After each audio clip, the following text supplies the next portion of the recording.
Bardhaman Durgapur seat से TMC उम्मीदवार कीर्ति आजाद ने अन्य टीएमसी नेताओं के साथ आज दुर्गापुर में एक प्रेस वार्ता को संबोधित किया। इस पीसी के दौरान उन्होंने कहा कि पीएम मोदी ने 10 सालों में बंगाल के विकास के लिए एक बैठक तक नहीं किया है।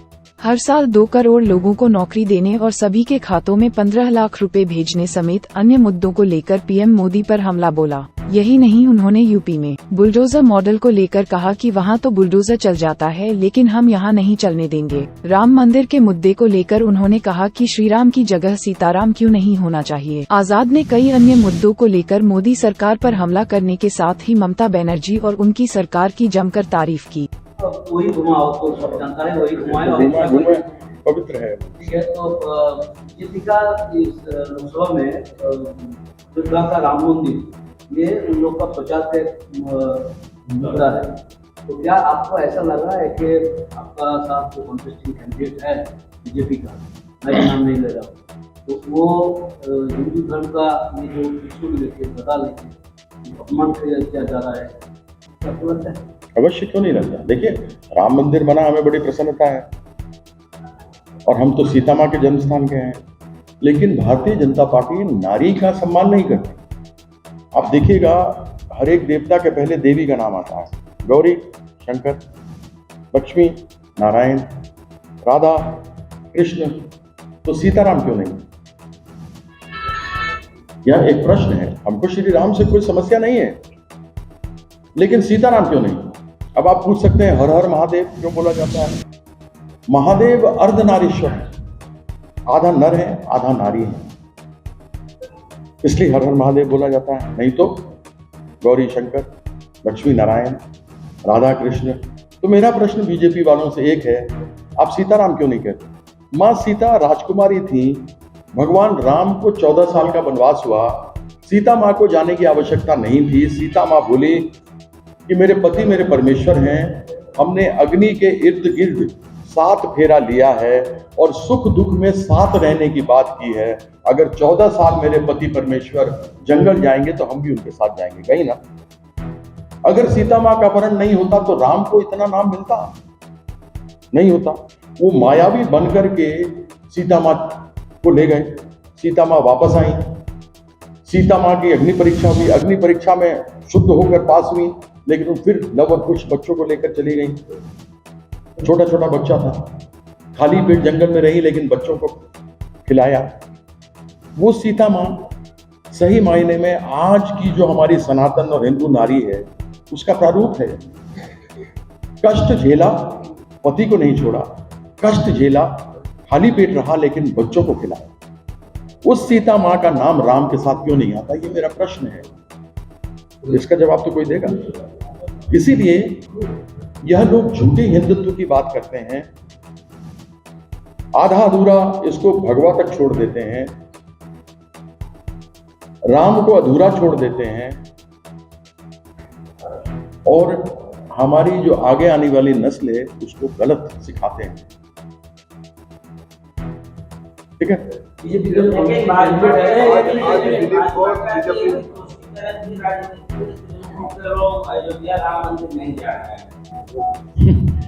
तुष्टीकरण कैसे राजनीति हो गई? क्यों? मेरी आस्था है, मेरी व्यक्तिगत आस्था है। हम भगवान श्री राम को मानते हैं, तो क्या वहां जाने से ही मेरी आस्था होगी? आप लोग में से कितने लोग गए? बहुत लोग नहीं गए होंगे, तो क्या आप लोग राम भक्त नहीं हैं? इसका जवाब दे दीजिए। आज दिलीप का जो अपोनेंट है गदा त्रिशूल लेके घूमने का बाद साल से गाना गा रहा, परदेसी परदेसी। देखिए, हम पागल लोगों के बारे में बात नहीं करते। पागल लोग कुछ से कुछ बोलते हैं। इस बंगाल के लोग तो यकीन में भंडार खा खा के सुअर का चर्बी चढ़ गया है, उन सब जगह उनको गो बैक होता है तो कुकुर बोल देते हैं लोगों को, वो कुछ से कुछ बोल देते हैं। पागल आदमी है। देखिए, हम तो चाहेंगे आपके माध्यम से नरेंद्र मोदी जी को कहेंगे कि उनका थोड़ा ये इसका इलाज करवा दें, नहीं तो हम तृणमूल के कर्मी मिल करके चंदा इकट्ठा करके उनका इलाज करवा देंगे। और वैसे भी पागल की न बोले और छागल की न खाए, इसके बराबर। और शरीर ठीक रहा, ठीक है।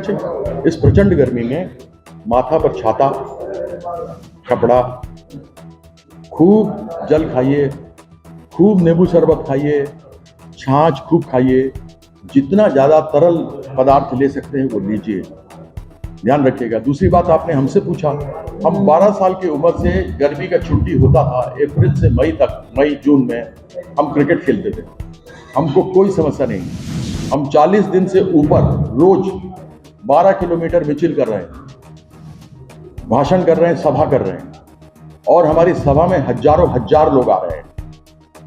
हमने सब पूरा एरिया कवर कर लिया है। थोड़ा जो कुछ बता है तो दादा के साथ 4 तारीख को हम करने वाले हैं। कल मंतेश्वर में मेमोरी का हमारा 2 आंचल है, वो रह गया है, वो हम कल माननीय सिद्दीकुल्ला साहब, जो आदरणीय हमारे बड़े भाई की तरह मंत्री जी हैं, उनके साथ करेंगे। यानी कल बर्धमान में हम हमारे नेता अभिषेक बैनर्जी बंदोपाध्याय जी का एक मीटिंग है, उसमें रहेंगे और बर्धमान में कार्यक्रम रहेगा। परसों हमारा कार्यक्रम मंतेश्वर के मेमोरी में रहेगा।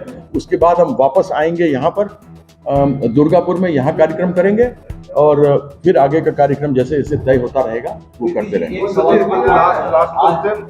आज का दिन है, अभी एक सेकेंड, छाछ के बारे में बोले तो छाछ वहाँ अभी तैयार है। आप जब चलिए लास्ट क्वेश्चन, हमारा एक सवाल है। आप यहाँ का उम्मीदवार है, एक मिनट, आप यहाँ का उम्मीदवार है। आपको मालूम है ममता दीदी ने वो सरकार छोड़ दिया था, मालूम है ना, रेलवे मंत्रालय छोड़ दिया था। आपका जवाब दे दिया हमने, इसीलिए छोड़ा था। एक चीज आप बोले कि पहले सीता का राम का सीताराम, गिरी बोलता है कि हम अयोध्या में राम लाला का ये मूर्ति बनाया है, छोटा राम है, उसके लिए हम राम का शादी भी नहीं होता श्री राम को, इसीलिए नहीं ठीक है। तो जब नहीं हुआ था ना, अंततः क्या हुआ, ब्याह हो गया ना। आपको आपका नाम ही लेकर के बताएंगे, आपका ब्याह हो गया तो मिस्टर हो गए ना आप। शादी के पहले तो आप मास्टर थे, कुमार थे आप, ब्याह होने के बाद आप श्री हो गए। तो बहुत छोटा है, रामलला का है मंदिर, मानते हैं, उसके लिए कोई समस्या थोड़ा ना है कि वहां पर रामलला है, रामलला श्री राम हो। लेकिन मुख्य रूप से क्या श्री राम नहीं होना चाहिए, हमारा ये प्रश्न है। अब सीताराम नहीं होना चाहिए क्या? वो और एक लॉजिक में लिखा है कि राम राजा थे, पुरुषोत्तम राम को राजा रूप से पूजित होता है, और वो लोग राजनीति करते हैं, इसलिए वो लोग जय श्री राम बोलते हैं, सिया राम नहीं बोलते। ये भी वो लॉजिक दिखा हुआ। हाँ तो वो राजनीति करते हैं ना, तो हिंदू मुसलमान का राजनीति आपने खुद ही करते हैं, उसके अलावा क्या करते हैं? अभी पहले 2 चरण में उनकी हार निश्चित हो गई, तो वापस वो पुराने एजेंडा पर आ गए। मुद्दा उठाया, मंगलसूत्र का कि लोगों का मंगलसूत्र चला जाएगा।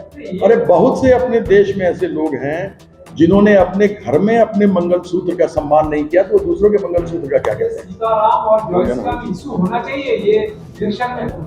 हमने आपको कह दिया, इलेक्शन में 10 साल का रिपोर्ट कार्ड माननीय नरेंद्र मोदी जी को देना चाहिए कि महंगाई पर क्या किया। पेट्रोल डीजल डबल हो गया, गैस सिलेंडर ट्रिपल हो गया, 3 गुना हो गया,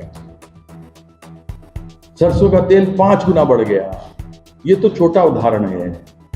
यह इशू होना चाहिए कि नरेंद्र मोदी ने 10 सालों में क्या किया आम लोगों के लिए, जनगण के लिए क्या किया। बंगाल आते हैं तो बंगाल के बारे में बोलते हैं, बिहार जाते हैं तो बिहार के बारे में बोलते हैं। अरे आप देश के प्रधानमंत्री हैं, आप कोई मुख्यमंत्रियों के विपक्षी नहीं है। आप बताओ आपने क्या किया, और उनके पास क्या है, रिपोर्ट कार्ड क्या है, 0/0 ऑब्वियसली। इसके अलावा और क्या है, हमको बताइए। देश का कार्ल मार्क्स ने कहा था, एक बहुत बड़े लेखक थे कार्ल मार्क्स, उन्होंने कहा कि धर्म अफीम की तरह है, जहां कुछ काम नहीं करता वहां धर्म काम करता है। धर्म के नाम पर लोगों को बहका करके कुछ भी किया जा सकता है, और वो हमारे सामने हो रहा है। हम तो बात करते हैं लक्ष्मी नारायण की, बोलो, हम बात लक्ष्मी भंडार की बात करते हैं, रूपश्री की बात करते हैं। इसी में आप कर रहे हैं, डाइवर्ट किया जा रहा है, उसी में आप कर रहे हैं। हम अभी क्या बोला, हमने आपसे कहा कि वो झूठा धर्म कर रहे हैं, सच्चा धर्म करना चाहिए, नंबर 1। दूसरा, उनको अपना रिपोर्ट कार्ड देना चाहिए। अभी दीदी को रिपोर्ट कार्ड नहीं देना है, लेकिन उनका लक्ष्मी भंडार चलता है ना, रूपाश्री चलता है ना, कन्याश्री चलता है ना, है ऐसे प्रोग्राम सारे चलते हैं ना, बस्ता चलता है, साइकिल चलता है, कपड़ा लत्ता मिलता है, बच्चे सबको यूनिफॉर्म मिलता है, कागज किताब मिलता है। तो ऐसा कोई योजना जो मोदी ने किया, 1,60,000 करोड़ पिछले ही साल का बंगाल का मिलना चाहिए, पश्चिम बंगाल का जो नहीं मिला है। क्यों नहीं मिला है? क्यों नहीं दिया है? क्या कभी किसी ने उठाया? क्या बीजेपी के एमपी ने उठाया? हमारे एमपी ने उठाया तो उसको घसीट के बाहर कर दिया गया। ये लक्ष्मी भंडार जो है, इसको बंद करने के लिए बीजेपी का कुछ नेता बोल रहा है, और कुछ नेता बोल रहा है 3,000 कर देगा। ये क्योंकि सीधी आप समझिए ना, बीजेपी के पास कोई एजेंडा नहीं है। बीजेपी के पास कोई एजेंडा नहीं है। कुछ बोलता है बंद कर देंगे, कुछ बोलता है 3,000 कर देंगे। पहले आपस में तय तो कर ले उन्हें करना क्या चाहता है, तब तक चुनाव चला जाएगा। ये सब चुनावी घोषणा है उनकी। दीदी का काम किया हुआ जमीन पर दिखता है, मोदी का हवा में लहरा रहा है। बहुत बहुत धन्यवाद।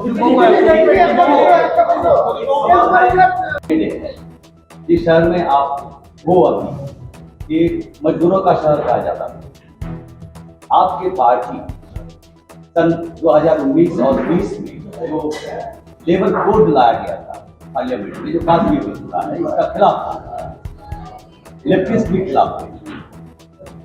यहाँ पर इम्प्लीमेंटेशन अभी तक नहीं हुआ है। ये इलेक्शन में मजदूरों का बात बहुत कम चर्चा में आता है। चर्चा में आता है अनगिनत इश्यूज, लेकिन यहाँ आपका इस चुनाव में मजदूरों के लिए ये जो लेबर कोड है, इसका खिलाफ किया आप लोग, क्या संदेश है आपका? क्या कुछ उसमें खिलाफत की बात नहीं है। प्रश्न ये है कि जो कानून बनाए जाते हैं, आपने देखा पार्लियामेंट में जो सुझाव दिया जाता है विपक्ष द्वारा, वो सुझाव लिए नहीं जाते। जहां तक लेबर की बात है, हमारे यूनियन है INTTUC, हमारा लेबर का है। अभी पीछे ग्रेफाइट इंडिया में प्रॉब्लम हुआ तो हम जाके खड़े हुए थे, जहां पर परमानेंट लोगों को कॉन्ट्रैक्ट पे करना चाह रहे थे।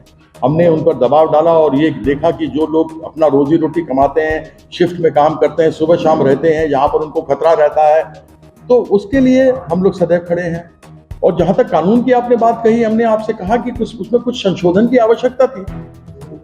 ये सामंतवादी सोच जो जमींदारों वाली भारतीय जनता पार्टी की है, वह सामंतवादी नहीं चाहते हैं कि मजदूरों को उनका लाभ सही ढंग से मिले। वो नहीं चाहते हैं कि हमारे देश में बच्चा लोग पढ़े लिखे। वो चाहते हैं आप वही तो बता रहा हूं, वो चाहते हैं कि लोग अनपढ़ रहें। अब लेबर में भी वो नहीं चाहते हैं कि लेबर का पूरा अधिकार हो, क्योंकि भारतीय जनता पार्टी न तो कभी उसने राज किया, नहीं उसको मालूम है कि किस तरह की सरकार चलाई जाती है। ये लोग गद्दार थे जिन्होंने देश के विरुद्ध में जासूसी किया, इनको मालूम नहीं है। इन्होंने जो कानून बनाए वो कानून लेबर के विरुद्ध में थे, लेबर के खिलाफ थे। आज हम लेबर के लिए, आपने बात बीच में कर दिया, मैं खत्म करने वाला था। आज शाम को 5 बजे लेबर डे पर हम एक मिचिल कर रहे हैं, जो 5 बजे शुरू होगा। कहाँ होगा वो सुभाष दा अभी आपको उसकी जानकारी देंगे, और वहां पर हम 5 बजे से करेंगे। तो आप लोग सबों को स्वागत देते हैं कि आप लोग कृपया वहां पर आए। आइए, अब इस ठंड में थोड़ा लस्सी पिए।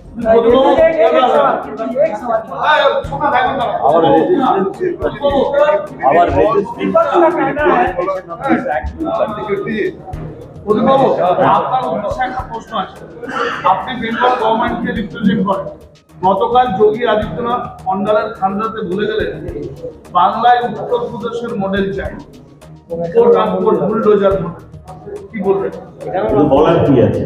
আমাদের নীতি তো খুব স্পষ্ট, আমাদের প্রার্থীও জানেন, যে কথা খুব সুস্পষ্ট ভাষায় বলে দিলেন। আমরা যেমন শিল্পের প্রসার চাই, কিন্তু যারা স্থায়ীভাবে ওখানে বহুদিন আছেন তাদের বিকল্প ব্যবস্থা না করে বুলডোজার কেন, নিজেও ভাঙতে দেব। এটি হচ্ছে আমাদের নীতি। এই মডেল উনি ইউপিতে চালাতে পারেন, ওনার যেরকম ইচ্ছে। উনি ওখানকার মাননীয় মুখ্যমন্ত্রী। আমাদের রাজ্যে আমাদের মমতা বন্দ্যোপাধ্যায়ের প্রশাসনে কোনো বুলডোজারের স্থান নেই মানুষকে পিষে মারার জন্য। ওনাদের ওখানে তো মন্ত্রীর পরিবার গাড়ি দিয়ে কৃষক মানে, সেই মডেল আমরা এখানে ইমপ্লিমেন্টেড হতে দেবো? ওনারা ভুলে গেছেন হাতরাসের কথা, যেখানে বিরোধী এবং সাংবাদিকদের অব্দি ঢুকতে দেওয়া হয়নি। তো এসব মডেল এখানে চলছে। देखिए, ये आपको बताते हैं, ये जमींदारी सोच है बीजेपी की। बुलडोजर चलेगा तो किस पर चलेगा? उसी पर चलेगा ना बेचारा, वो जो आम आदमी खड़ा हुआ है, जो ठहरा हुआ है, जिसको जगह नहीं मिला है। और किस पर बुलडोजर चलेगा? किस पर बुलडोजर चलेगा? उन्हीं लोगों पर चलेगा ना। क्योंकि अगर यूपी में कोई घर सड़क पर बना करके सामने आया तो उस पर बुलडोजर चलाते हैं। यहाँ तो बेचारा वो गरीब आदमी है जो 60 साल 70 साल 80 साल 100 साल से बसा हुआ है, उसके ऊपर बुलडोजर चलाएंगे? प्रयास करके देख ले। हम भी खड़े हैं राहों में। दिलीप घोष बोला, नहीं हो गया। बहुत बहुत धन्यवाद।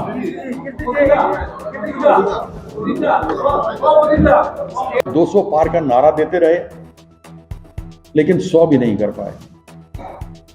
दूसरा एक बात कहना चाहता हूं, आप किसी का भी आलोचना करिए, किसी का भी क्रिटिसिज्म करिए, आपको कोई नीति अच्छी नहीं लगती, आप कृपया उसकी आलोचना कीजिए, लेकिन व्यक्तिगत रूप से अश्लील शब्दों का उपयोग करना, वाक्यों का उपयोग करना, इस पश्चिम बंगाल में जहां भद्र मानुष रहते हों, वहां अभद्रता अच्छी नहीं लगती। इसलिए पहले मोदी जी आए थे, दीदी और दीदी करके चले गए, उसमें भी अट्ठास था। तो हम ये चाहते हैं कि यदि आपको कुछ भी आलोचना करना है करिए, हम आलोचना करते हैं। मोदी जी ने कहा 2 करोड़ नौकरी देंगे, हर साल नहीं दिया उन्होंने, उनका जुमला था, उनका झूठ था। 15-15 लाख रुपया सबके अकाउंट में जाएगा, सबको बोला 0 बैलेंस अकाउंट खोलो, हमने भी खोल लिया। मेरे अकाउंट में तो नहीं आया, हमको मालूम नहीं आप लोग के अकाउंट में आया क्या। उन्होंने कहा हम काला धन लेकर आएंगे। 70 साल में जो पेट्रोल और डीजल 60 रुपए का हुआ, मोदी जी ने हाय तौबा मचाया कि इतना कैसे दाम बढ़ गया। उनके 10 साल में 120 रुपया हो गया, डबल हो गया। कैसे? इसका जवाब मोदी जी नहीं देते। इससे पूरा देश प्रभावित होता है। यहां तो दीदी ने टैक्स कम किया हुआ है, तो 100 रुपए के अंदर अंदर आपको पेट्रोल और डीजल मिलता है। भाजपा के 17 राज्य हैं जिसमें कहीं कोई कमी नहीं की गई है। गैस सिलेंडर जब 400 रुपया का हुआ 70 दिन में, और मोदी जी 2014 में आए थे, तो गैस सिलेंडर को लेकर स्मृति ईरानी जी माथे पर डोलती थी, पेट्रोल डीजल पर बात होता था। वो गैस सिलेंडर जो 70 साल में 400 रुपया हुआ, वो मोदी जी के 10 साल में 1200 रुपया हो गया, लेकिन कोई प्रश्न नहीं पूछता। क्यों? आज मोदी जी को जवाब देना है। यह केंद्र सरकार का चुनाव है, यह लोकसभा का चुनाव है, जो देश में सरकार बनाएगा। इसलिए मोदी जी को जवाब देना है कि 20 करोड़ नौकरी कहां गया, 15-15 लाख टका कहां गया, काला धन कहां गया, डीजल पेट्रोल का दाम 10 साल में डबल कैसे हो गया, गैस सिलेंडर 400 से 200 गुना बढ़ के 1200 कैसे हो गया। सरसों का तेल हम लोग इस तरफ पूरब में जब आते हैं तो लोग खाते हैं, जो सरसों का तेल 70 साल में 2014 में 30 रुपए का था, वो सरसों का तेल 160 रुपया कैसे हो गया। मोदी जी ये बताइए, आपका नारा 2014 में था बहुत हुई महंगाई की मार, अब की बार मोदी सरकार, तो कृपया इस पर जवाब दीजिए। ये जो महंगाई हुई, ये जो कमर तोड़ महंगाई आपने की, इसके लिए आपके पास क्या जवाब है। हमारी दीदी को मालूम था, वो जानती थी कि हमारे घर में हमारे माँ को, उनके परिवार के ऊपर महंगाई का बहुत दबाव हो रहा है, और इस दबाव को देखते हुए कि गरीब आदमी को भूखा न रहे या पौष्टिक आहार नहीं मिले, उन्होंने लक्ष्मी भंडार जो शुरू किया था, वो 500 का 1000 और 1000 का 1200 किया। जो कहा 100 दिन के लिए, वो 70 दिन में किया। ये है कथनी और करनी। लेकिन मोदी जी की कथनी में और करनी में अंतर है। मुझे तो मोटा भाई हमारे अमित शाह जी हैं, हम तो सोचते थे वो कुछ अक्लमंद होंगे, लेकिन वो तो अपने गुरु से भी गए गुजरे हैं। बहुत खेद होता है जब वो बंगाल आते हैं और झूठे वक्तव्य देते हैं। हमको ये बताइए कि बांग्लादेश और पश्चिम बंगाल का बॉर्डर, उसकी रखवाली कौन करता है? उसकी रखवाली केंद्र सरकार की जो सेंट्रल आर्म्ड पुलिस फोर्स है, जो पहले सेंट्रल पैरामिलिट्री फोर्स कही जाती थी, वो बीएसएफ करता है, border security force, central reserve police force. यह सब केंद्र सरकार अमित शाह के अंतर्गत आता है। और जब अमित शाह ये बोलते हैं कि ममता बंदोपाध्याय घुसपैठियों को घुसा रही हैं, तभी हमको समझ में आ जाता है इस बात का कि इनके पास कुछ कहने को नहीं है। ये अपने ही बॉर्डर सिक्योरिटी फोर्स और सेंट्रल सीआरपीएफ को बदनाम कर रहे हैं। इनके पास बंगाल के लिए, पश्चिम बंगाल के लिए कोई योजना नहीं है, कोई काम नहीं है, इसलिए आकर झूठे आरोप लगाते हैं, बदनाम करते हैं। अब आप ही हमको बताइए, अगर सीमाओं पर बीएसएफ और सीआरपीएफ होम मिनिस्टर का लगा है तो उसका ममता बंदोपाध्याय से क्या मतलब है? इनके एक नेत्री ने कहा कि हम सरकार में आएंगे तो हम लक्ष्मी भंडार बंद कर देंगे, और सीआरपीएफ होम मिनिस्टर का लगा है तो उसका ममता बंदोपाध्याय से क्या मतलब है? इनके एक नेत्री ने कहा कि हम सरकार में आएंगे तो हम लक्ष्मी भंडार बंद कर देंगे, लक्ष्मी भंडार हम बंद कर देंगे। जो अलग अलग योजनाएं हैं, कन्याश्री है, रूपश्री है, वो बंद कर देंगे। किसानों का जो काम है बंद कर देंगे, छात्रों को जो मिलता है पैसा वो बंद कर देंगे। और यह बात सच इसलिए हो जाती है कि 17 राज्यों में भारतीय जनता पार्टी की सरकार है, वहां पर कहीं भी ये योजना नहीं चलती है। यहां पर लोग लाठी लेकर घूमते हैं, कभी गदा रख लेते हैं, कभी त्रिशूल ले लेते हैं। मैं एक सच्चा सनातनी हूं, सुबह सुबह उठकर पूजा करता हूं, मां काली का भक्त हूं, दशम महाविद्या में विश्वास करता हूं, श्यामा, तारिणी, षोडशी, भुवनेश्वरी, भैरवी, छिन्नमस्तिका, धूमावती, बगला, मातंगी, त्रिपुरा सुंदरी। हमारे लिए वो गदा हनुमान जी का अस्त्र है। जब आप उसको सड़क पर लेकर घूमते हैं, वह हमारे लिए पवित्र है। त्रिशूल महादेव का त्रिशूल है, जिसको लेकर वो तांडव नृत्य करते हैं, संहार करते हैं। उसको लेकर आप सड़क पर घूमते हैं, उस पर मिट्टी, धूल, कादो, न जाने कितनी गंदगी लगती है। हमारा गदा, हमारा त्रिशूल मंदिर में स्वच्छ, साफ और पवित्र रहना चाहिए। उसको खराब नहीं, उसको अपवित्र नहीं करना चाहिए।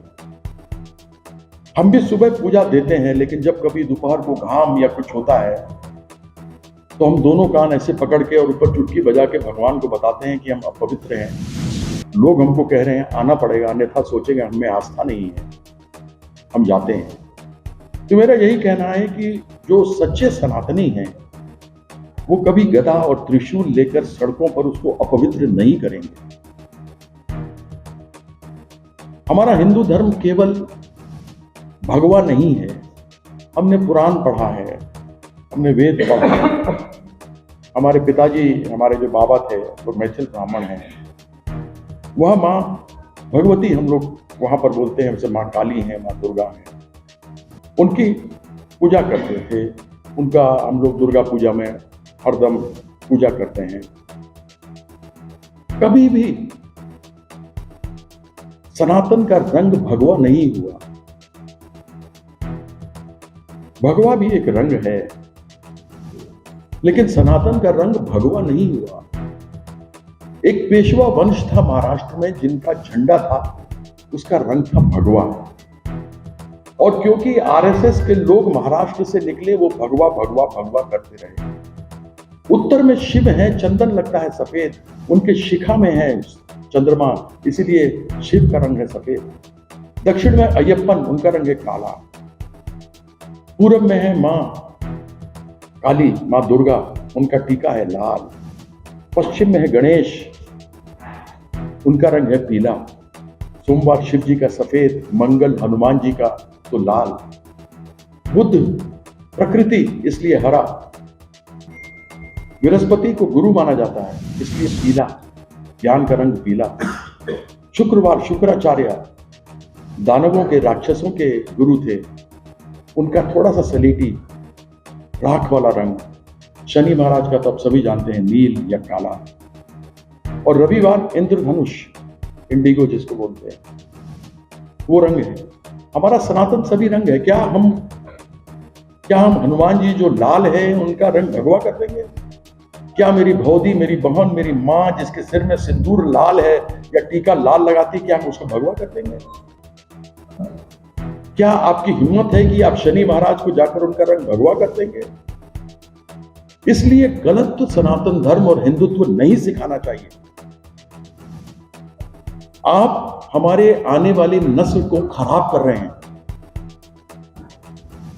आप पढ़ने लिखने के लिए बेटी बचाओ बेटी पढ़ाओ का आपने नाम दिया था, क्या हुआ उसका? उस पर अधिक जाएंगे नहीं, केवल एक दो ही चैनल पर निकल रहा है जो 200 वीडियो निकले थे।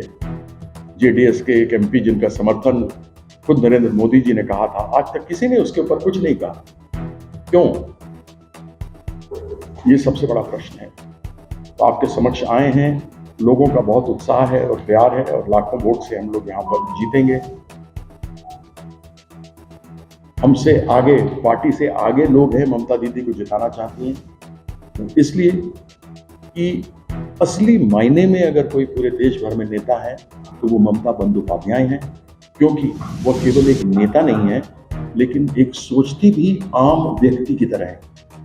और जब कोई व्यक्ति आम व्यक्ति की तरह सोचता हो, आम जनता जनगण की तरह सोचता हो, तो वही जनगण की सेवा कर सकता है। और दीदी ने पूरा भरपूर किया है। ये सारा चुनाव उनका है और हमको पूरा विश्वास है कि यहाँ के लोगों का हमको आशीर्वाद मिलेगा और हम लाखों वोट से जीतने वाले हैं। इन्हीं शब्दों के साथ हम अपनी बात को शेष करते हैं। सांसद बन गए, दुर्गापुर सीमांचल के लिए क्या करें? फल कारखाना खुलेंगे? देखिए, सबसे पहली बात तो यह है कि केंद्र सरकार बहुत जगह पर निवेश डिसइन्वेस्टमेंट कर रही है। एएसपी डीएसपी को करना चाहती है, वो तो सेल को ही डिसइन्वेस्ट करना चाह रही है। उनके एक्सपेंशन के लिए वेस्ट बंगाल सरकार ने 4000 बीघा जमीन दिया था, एकड़ जमीन दिया था, माफ कीजिएगा, उस एक्सपेंशन के लिए, लेकिन उसका उन्होंने एक्सपेंशन नहीं किया है। दूसरा, आज से 60 साल पहले जब दुर्गापुर स्टील प्लांट की स्थापना हो रही थी, उस समय लोग आए थे बंगाल के, पश्चिम बंगाल के विभिन्न कोने से आए थे, पश्चिम बंगाल के बाहर से भी आए थे। उन लोगों ने आकर अपना खून पसीना एक किया और उसके बाद यहां पर दुर्गापुर स्टील प्लांट और एएसपी प्लांट खड़ा हुआ। उन लोगों को जब तक वैकल्पिक स्थान, ऑल्टरनेट जगह रहने का पक्का नहीं मिलेगा, क्योंकि यह गवर्नमेंट ऑफ इंडिया का खुद का आदेश है कि जब तक उनको वैकल्पिक स्थान नहीं मिलेगा, till they don't get alternative place of their own, हम उनको यहां से हटने नहीं देंगे। क्योंकि अनेकों बार देखा गया है कि उनको प्रताड़ित किया जाता है, डीएसपी उनका पानी बंद करती है, उनका बिजली बंद करती है, ये उचित नहीं है। इसलिए यह दो चीज हैं जो सीधा हमारे ध्यान में आती हैं, जो हमारे उसमें रहेगा। पार्लियामेंट में इसके बारे में क्वेश्चन उठाया जाएगा, इसके बारे में पार्लियामेंट में डिबेट मांगा जाएगा अगर आप मेरा रिकॉर्ड कभी उठा के देखेंगे तो हम सब 1 नंबर पे प्रश्न पूछने वाले थे। 446 प्रश्न हमने लोकसभा में पूछे हैं और कई बार प्रश्न पूछने से मंत्री का जवाब आता है तो उसमें आश्वासन मिल जाता है और फिर कुछ होता नहीं। तो आपके हमारे जो यहाँ सांसद थे वो आलू पोस्तो खा के चले गए, अहलूवालिया साहब आसनसोल वाले चले गए मेदिनीपुर वाले आ गए बर्धमान दुर्गापुर। तो मेरा प्रश्न आप लोग जरूर, मेरा ये प्रश्न है कि ये तीनों का म्यूजिकल चेयर क्यों हो रहा है? क्या कारण है कि तीनों को बदला गया है? स्थिति स्पष्ट है कि तीनों ने अपने क्षेत्र में काम नहीं किया, क्योंकि इनका एजेंडा केवल हिंदू मुसलमान करना है, काम नहीं करना है, पैसा खर्चा नहीं करना है। सांसद ऐच्छिक कोष मिला, उसका पैसा नहीं, एमपी लैट का आपने खर्चा किया। तो हम पैसे को पूरा यूटिलाइज करना, डिसइन्वेस्टमेंट नहीं होने देना, लोगों को जब तक सेटल नहीं किया जाता, जब तक स्थापित नहीं किया जाता तब तक विस्थापित नहीं होने देना हमारा प्राथमिकता है। आपका क्या एजेंडा है? आपका क्या वो बोल रहे हैं कि जो आपका कैबिनेट मिनिस्टर है राम अभी के पहले परसों प्रेस मीट किया और बोले कि हिंदुस्तान फर्टिलाइजर फिर से खोला जा सकता है और हम लोग खोलेंगे, ऐसा उन्होंने दावा किया है। क्या कहेंगे? वो क्लिप रखिएगा, प्लीज रिजर्व कीजिएगा, ये प्रश्न आपको बाद में पूछना है हम लोगों को। तो ये आपका एजेंडा क्या है? आपको मालूम होना चाहिए कि अहलूवालिया ने भी यही कहा था ना, बोला था कि नहीं बोला? उन्होंने भी कहा था खोलेंगे। देखिए एक चीज मैंने आप थोड़ी देर पहले बोला कि दिलीप घोष, আপনারা জানেন যে আমরা আর কিছুদিনের ভেতরেই 11ই মে যে নির্বাচন সংগঠিত হবে সেখানে আমাদের মনোনীত প্রার্থী শ্রী কীর্তি আজাদ মহাশয় তিনি প্রচারে আছেন। বিভিন্ন বিধানসভা কেন্দ্রে উনি ঘুরেছেন, প্রায় 7টি বিধানসভা কেন্দ্রে উনি প্রচারে কভার করেছেন। এই প্রচারের প্রাক্কালে আমাদের একবার বিভিন্ন সময় এবং নিশ্চিতভাবে একবার আপনাদের সঙ্গে মিলিত হয়েছিলাম আমরা, কিন্তু প্রার্থীর সঙ্গে আপনাদের নিবিড় পরিচিতি প্রয়োজন অনুভব করে এবং আপনাদের যা পরামর্শ আছে সেগুলো যাতে আমরা সঠিক সময় পাই, কারণ এখনো আমাদের হাতে কমপক্ষে 10 দিন সময় আছে। এই জন্যে উনি আগ্রহ প্রকাশ করেছেন যে সমাজের যে গুরুত্বপূর্ণ দায়িত্ব আপনারা পালন করেন, আপনাদের পরামর্শ আমাদের নিশ্চিতভাবে নিয়ে সেটা পাথেয় করে আমরা প্রচারের বাকি দিকটা আমরা পূর্ণ করব, এই আশা নিয়ে আজকের এই মিলিত হওয়ার প্রয়াস। আমি আমাদের প্রার্থী যার পরিচিতি আপনারা ইতিপূর্বেই পেয়েছেন, আপনারা জানেন উনি আমাদের স্বাধীনতা সংগ্রামী ভগবত ঝা এবং পরবর্তীকালে তিনি আজাদ টাইটেল পান, তার কৃতি সন্তান ভগবত ঝা আজাদ মহাশয় স্বাধীনতা সংগ্রামী হিসেবে ব্রিটিশ সাম্রাজ্যবাদের পুলিশের দ্বারা অনেকবার আক্রান্ত হয়েছেন, জেল খেটেছেন এবং নিজে গুলিবিদ্ধ হয়েছে। তারপরেও দেশ সেবায় চরম শিখরে উনি পার্শ্ববর্তী রাজ্য বিহারের মুখ্যমন্ত্রী ছিলেন, পরবর্তীকালে ইন্দিরা গান্ধীর মন্ত্রিসভায় বরিষ্ঠ সদস্য ছিলেন এবং রাজীব গান্ধীর মন্ত্রিসভাতেও সদস্য ছিলেন।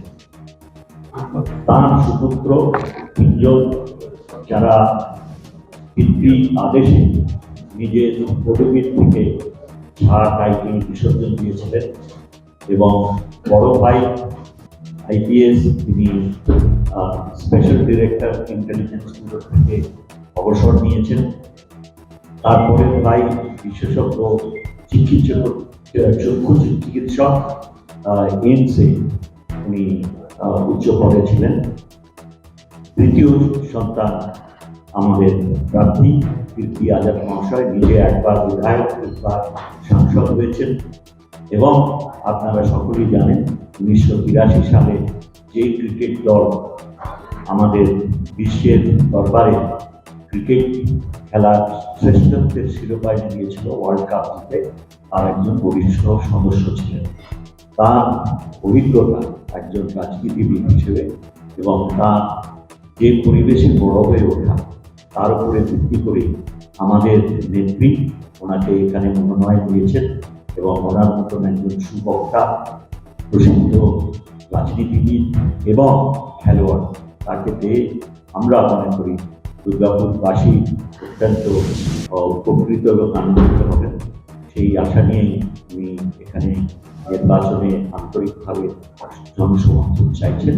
আমি এখন কীর্তিরাজন মহাশয়কে আমাদের মাইক্রোফোন जो पार्टी का कार्यकर्ता है उसके ऊपर उन्हें गुस्सा दिलाया कि एक ही जगह बार बार शेड्यूल करना है कैंपेन के लिए, इसलिए जो यहाँ का जो डिस्ट्रिक्ट जो है एमएलए और अदर्स पार्टी मेंबर सबको उन्होंने गुस्सा दिलाया सबके सामने। इस जगह में पहले भी लोग आ चुके हैं, बोला कि आप लोग राजनीति छोड़ दो और गाय चराओ। एक ही जगह बार बार इस जगह में वो गए थे पहले। अपने पार्टी कर्मियों पर आप 10 आदमी बोलिए, हमको समझ में आ रहा है। हिंदी से पूछिए।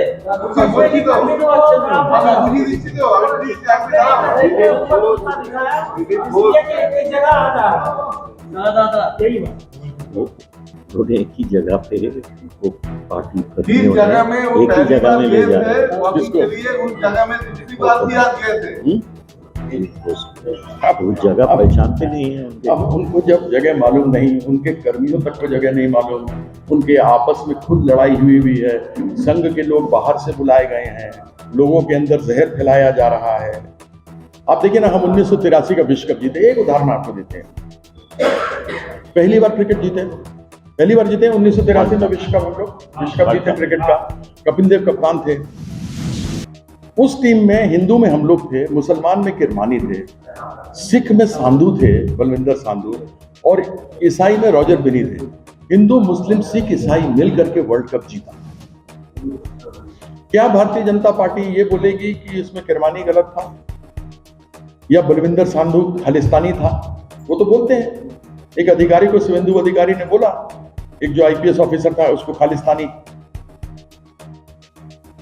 हम लोग सभी ने मिलकर किया, जिस प्रकार से आजादी में हिंदू मुस्लिम सिख ईसाई मिल करके आजादी दिलाई। तो एक बड़ी स्पष्ट बात है, एक व्यक्ति आपके सामने है जो 3 बार एक ही जगह से एमपी बना। एक वो एमपी है जो यहां से आलू पोस्तो खा के आसनसोल चला गया, दूसरा मेदिनीपुर से यहां आलू पोस्तो खाने आया, आसनसोल वाला मेदिनीपुर चला गया। हम आपके सामने स्थायी रूप से आए हैं। जो लोग सुबह से शाम